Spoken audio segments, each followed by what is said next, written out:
you want to take a walk in Midlothian Meadows? Yes. With me? You nice boy. Can you say let's go hike? Go hike.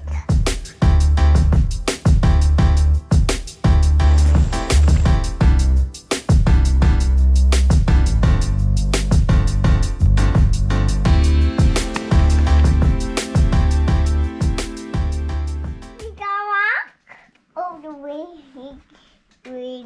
In the woods? All the way which we got walk. Yeah, in the woods. Midlothian Meadows. Yes. You like it over there? Wait. So we're going back to the Midlothian Meadows. And if you saw our hike, I took my wife and all three kids. We hiked about, I want to say 3 to 4 miles. We hike in those woods on that trail sometimes once a week, sometimes more.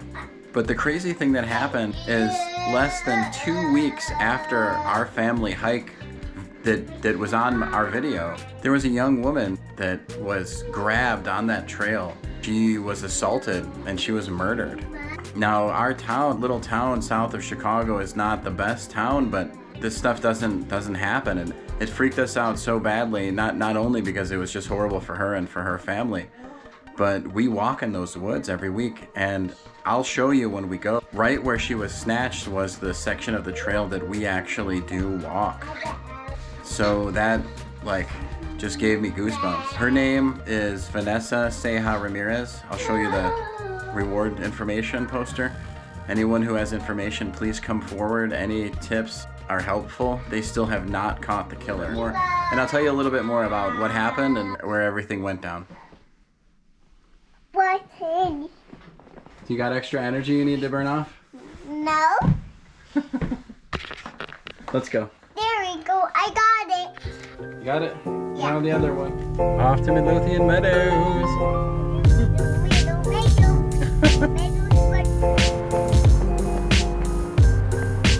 We hiking? They had the close signs up, so we're gonna have to be secret agents. Adventures of our family. See if we can sneak in.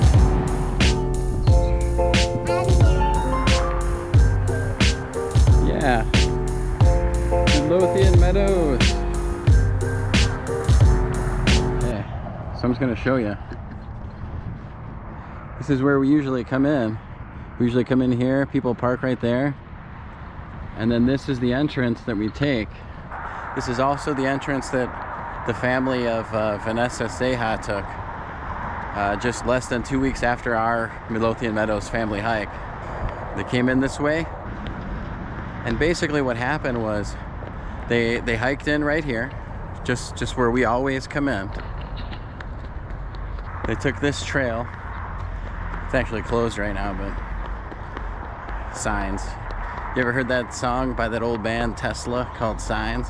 Signs, signs everywhere, signs. Messing up the scenery. You know the rest.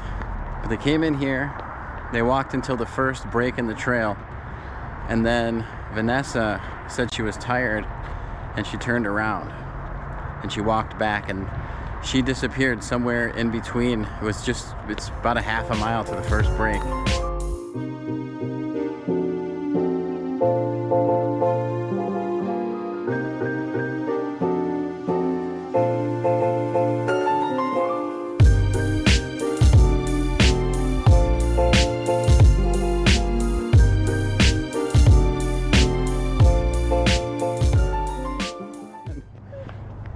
So there's dense woods on both sides of this trail where this girl was.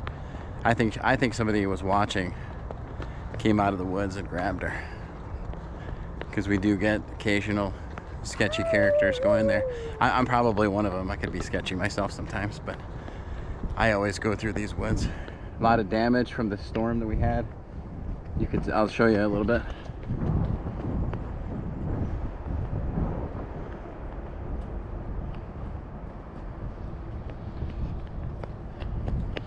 Tons of fallen trees and foliage. It used to be wide open, and you could see all the way through to the street.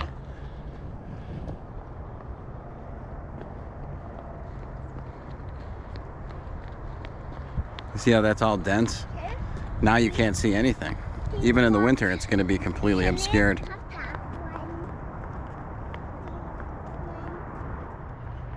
See, it goes all the way through, probably about 200 yards, and then there's a shelter there, which is super secluded. There's always a group of different people like drinking and sometimes doing other drugs, but not the legal ones. So it really could be anything what happened. But the week after she disappeared, me and my oldest son John, who walk here all the time, we searched through all the dense woods on both sides of this trail where she disappeared. See?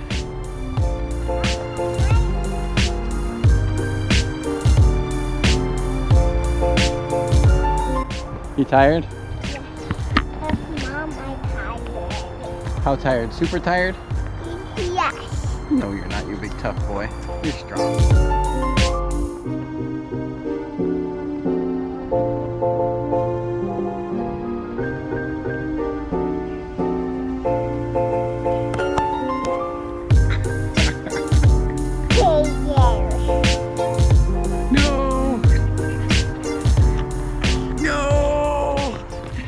Okay, so this is where the trail split, and this is less than half a mile from that spot where we started. I'll show you.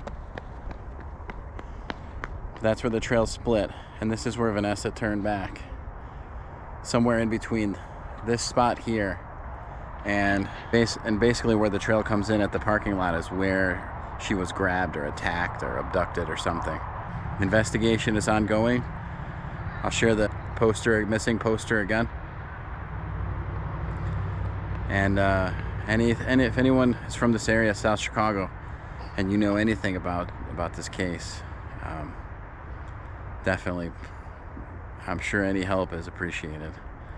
She looked like a sweet girl. Nobody deserves that.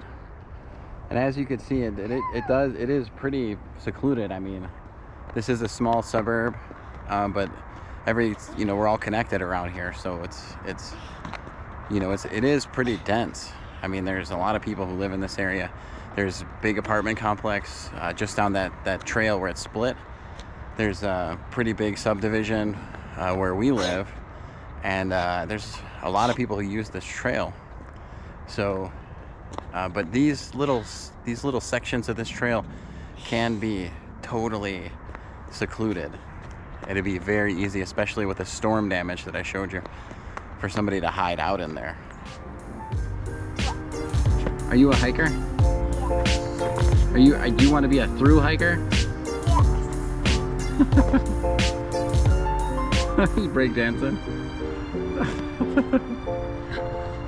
So, I just wanted to throw this out there too, because I was like so perturbed and disturbed about this. There's a backpacking Facebook group called Homemade Wanderlust. I think it was established by Dixie. I'm sure anybody that's into hiking at all knows who Dixie is. She has a great channel. I watch a ton of her videos to kind of get our gear ready and stuff like that.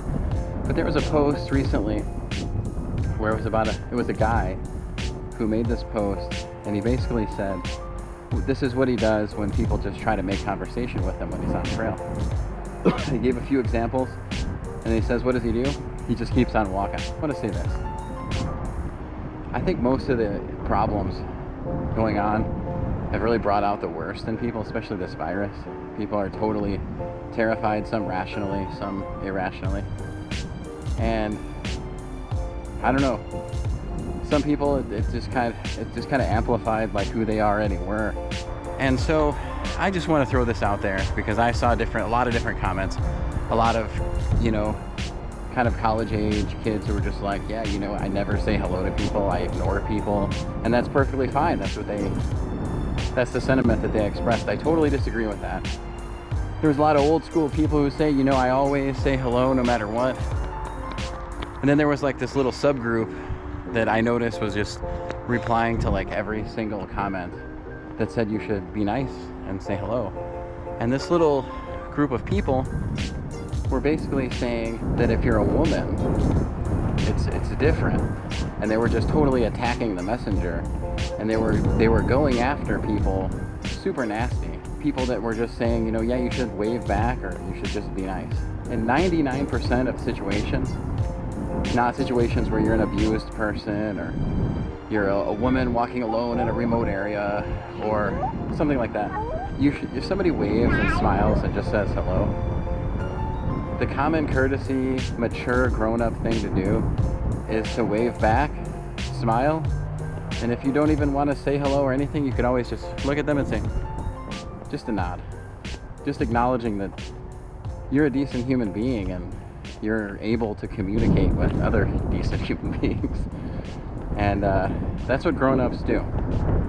But I just wanted to mention that because that's one of my pet peeves, is when people don't return greetings.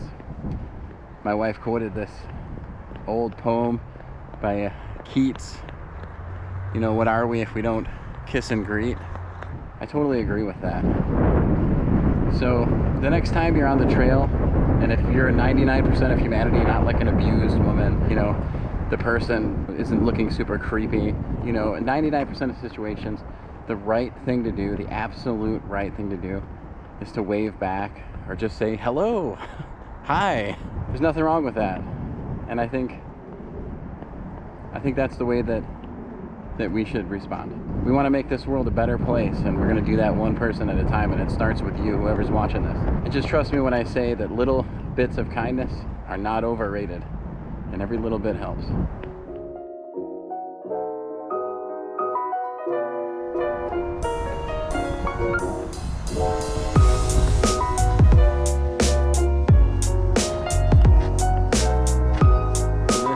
This is the this is love you. This is the entrance from the parking lot. So it was between that one spot where the trail split and right here where that poor girl was taken. I mean, how creepy was that? How horrible for that family. When we came back here, me and my son, we searched the dense woods on both sides of this trail for about half the day. And we actually ran into this girl's uncle and aunt, and you could just see it written all over them that they were just heartbroken and totally shaken over this, because our little community here, this does not happen. I mean, once in a while in the busy area, in the main part of town, you know, some things will happen, but it's usually just people breaking into cars and stuff like that. So it's pretty shocking to see that, and pretty scary, so close to home, where we always walk. But anyway, thanks for hiking with us. It's a beautiful day. It's December 10th, and it's in the 50s right now. We're just like in hoodies and windbreakers, and it's perfect. It's beautiful. Thanks for hiking with us. Daniel. Yes. Did you have a nice hike in Midlothian Meadow? Yes. Did you have a good time? Yes. You want to come back again soon? So we're done with our hike. It was a great hike. Yeah, we just got our packs in the mail today, so we're going to be checking those out, and we're going to be using those on our river to river trail section hike in the spring of 2021. And that's also the first like real backpack, hiking backpack I've ever had, so I'm kind of excited about that. But anyway, thanks again for watching, and we'll see you guys next time.